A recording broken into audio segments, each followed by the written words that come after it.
Hello students and friend, आपका मेरे YouTube channel Rangad study point में स्वागत है। आज का हमारा अध्याय है धातु एवं अधातु। तो फ्रेंड्स, जैसा कि हम सभी जानते हैं कि हमारे आसपास प्रकृति में बहुत सारे तत्व पाए जाते हैं और इन तत्वों को हमने दो वर्गों में विभाजित किया है, धातु और अधातु।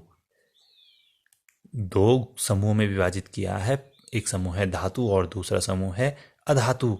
और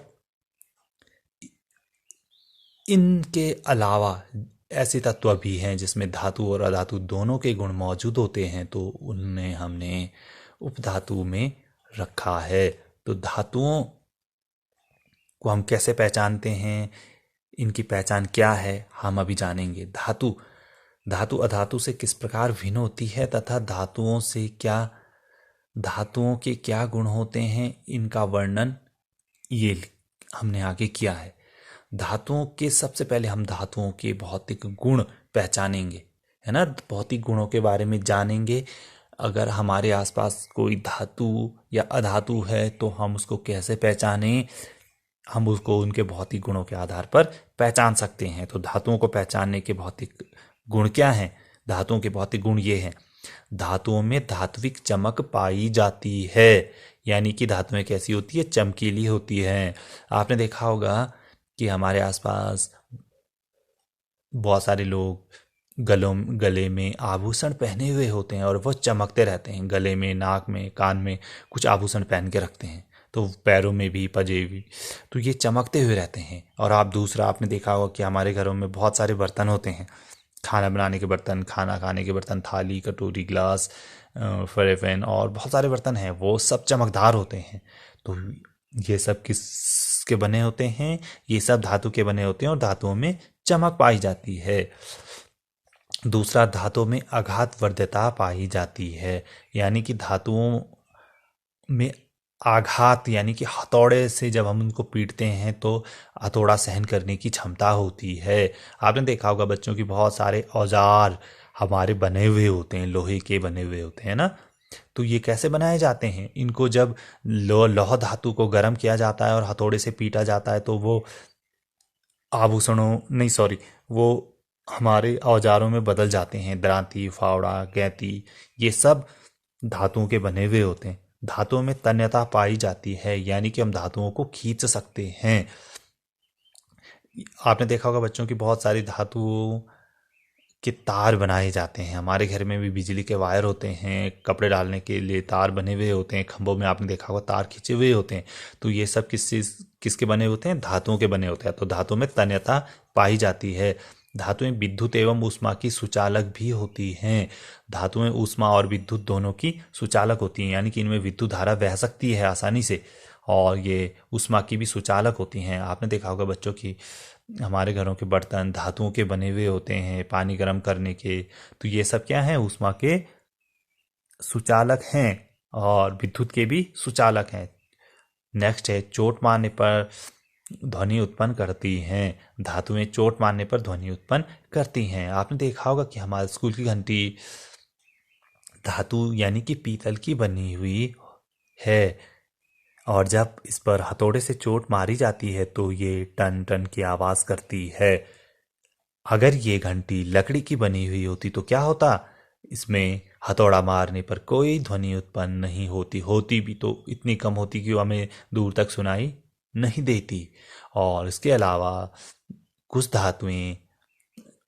अलावा धातुओं के कुछ अन्य गुण भी होते हैं। धातुएं कमरे के ताप पर ठोस अवस्था में पाई जाती हैं। सभी धातुएं जो है साधारण ताप पर ठोस अवस्था में होती हैं, केवल पारे को छोड़कर। पारा कमरे के ताप पर द्रव अवस्था में होता है। और जैसे लोहा, तांबा, sodium, magnesium, aluminium, lead, zinc आदि, ये सब क्या हैं? धातुएं हैं। अब हम इसके आगे अधातुओं के भौतिक गुणों के बारे में समझेंगे। अधातुएं वे तत्व जिनमें धात्विक गुण नहीं होते वो अधातु कहलाते हैं। अधातुओं के भौतिक गुण क्या होते हैं? इनमें विशेष धात्विक चमक नहीं होती। जैसे कि धातुओं में चमक होती है वैसे इनमें चमक नहीं होती। इनको चमकाने के लिए हम इनमें पेंट करते हैं, इनमें वार्निश करते हैं या इनमें धातु की परत चढ़ाते हैं। इनमें भंगुरता का गुण पाया जाता है। दूसरा पॉइंट क्या है? भंगुरता का गुण, यानी कि जब हम अधातुओं पर चोट मारते हैं, पत्थर पर, लकड़ी या किसी अन्य अधातु पर, तो क्या होता है? वो चूर चूर हो जाता है। हथौड़ा मारेंगे तो वो क्या होगा? टूट जाएगा, वो फैलेगा नहीं। चोट मारने पर आवाज नहीं करते। जैसे हमने अभी धातुओं के बर्तनों पर, धातुओं से बने हुए बहुत सारे औजारों पर जब हम इस तरह से मारते हैं तो क्या होता है? टन की आवाज होती है ना। लेकिन अधातुओं पर ऐसा नहीं होता। ये विद्युत एवं उष्मा की कुचालक होती हैं। अधातुएं विद्युत की और उष्मा की कुचालक होती हैं। विद्युत, आपने देखा होगा बच्चों की हमारे घर में जो बिजली के तार होते हैं उस पर बाहर की तरफ से प्लास्टिक का आवरण चढ़ा हुआ होता है जो कि हमें करंट से बचाता है। अर्थात यह विद्युत की कुचालक है जिससे करंट पास नहीं हो सकता। और ये उष्मा की भी कुचालक होती हैं। अधातुएं उष्मा की भी कुचालक होती हैं। आपने देखा होगा बच्चों की हमारे घर में खाना बनाने के बर्तन जैसे प्रेशर कुकर, फ्राई पैन, केतली आदि के हत्थे में प्लास्टिक लगा हुआ होता है। यह प्लास्टिक हमें हमारे हाथ को जलने से बचाता है क्योंकि यह उष्मा का कुचालक होता है और ये गर्म नहीं होता।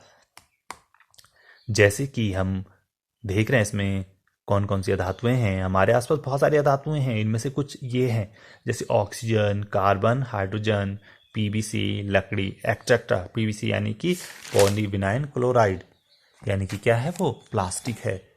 अब बच्चों कुछ इस चैप्टर पर आधारित कुछ शॉर्ट क्वेश्चन मैं आपको बता रहा हूँ। कौन सी धातु कमरे के ताप में गर्भावस्था में होती है? तो इसका सबको पता होगा बच्चों, ये है पारा। विद्युत की सबसे अच्छी चालक धातु कौन सी है? तो ये है बच्चों चांदी। चाकू से आसानी से काटी जा सकने वाली धातुएं कौन सी है? सोडियम तथा पोटेशियम। कमरे के ताप पर द्रव अवस्था में कौन सी अधातु पाई जाती है? तो इसका आंसर है बच्चों ब्रोमीन्स। तो इसके आगे हम अगले टॉपिक में कल हम पढ़ेंगे धातुओं के रासायनिक गुण और उनकी कुछ विशेषताएं।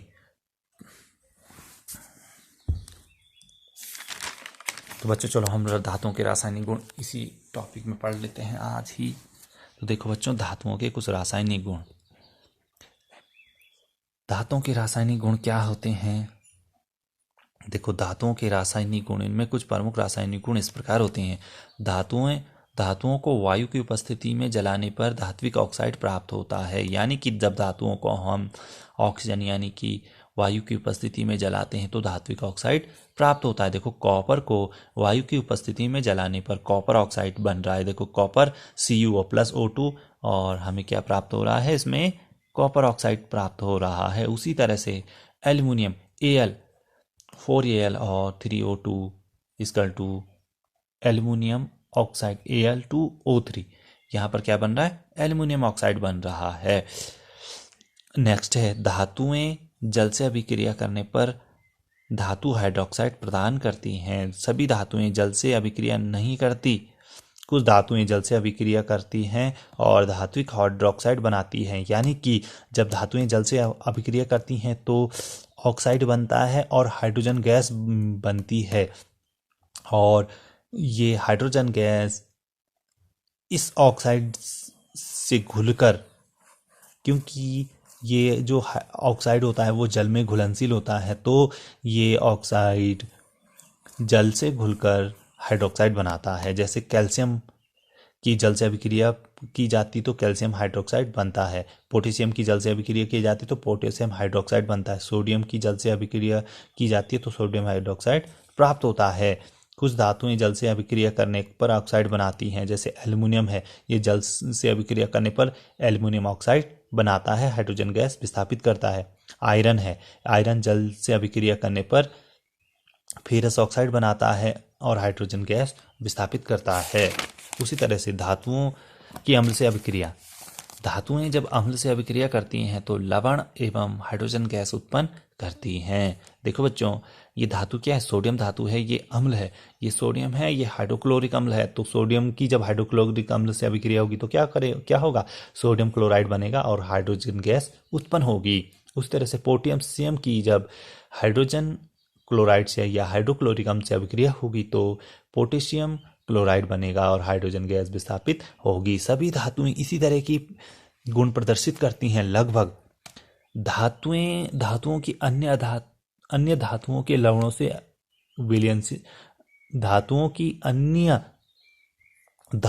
के लवण के विलयन से अभिक्रिया तो क्या होगा? देखो बच्चों, जब कोई सक्रिय धातु अपने आप से कम सक्रिय धातु के लवण के विलयन से अभिक्रिया करती है तो उस धातु को उसके लवण के विलयन से विस्थापित कर देती है, यानी कि उसको उससे हटा देती है। जैसे कॉपर सल्फेट विलयन में जब जिंक के टुकड़े डाले जाते हैं तो ये जिंक सल्फेट बनता है, कॉपर अलग हो जाता है क्योंकि जिंक कॉपर से ज़्यादा सक्रिय है। उसी तरह फेरस ऑक्साइड में ये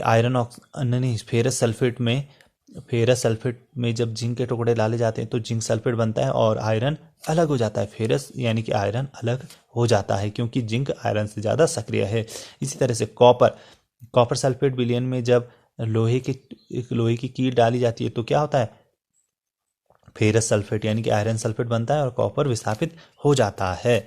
तो इसमें आगे हम नेक्स्ट टॉपिक में धातुओं की सक्रियता श्रेणी के बारे में अध्ययन करेंगे। ठीक है बच्चों, अगर आप लोगों को कोई भी टॉपिक इसमें समझ में नहीं आ रहा है तो आप मेरे व्हाट्सएप में आप मुझे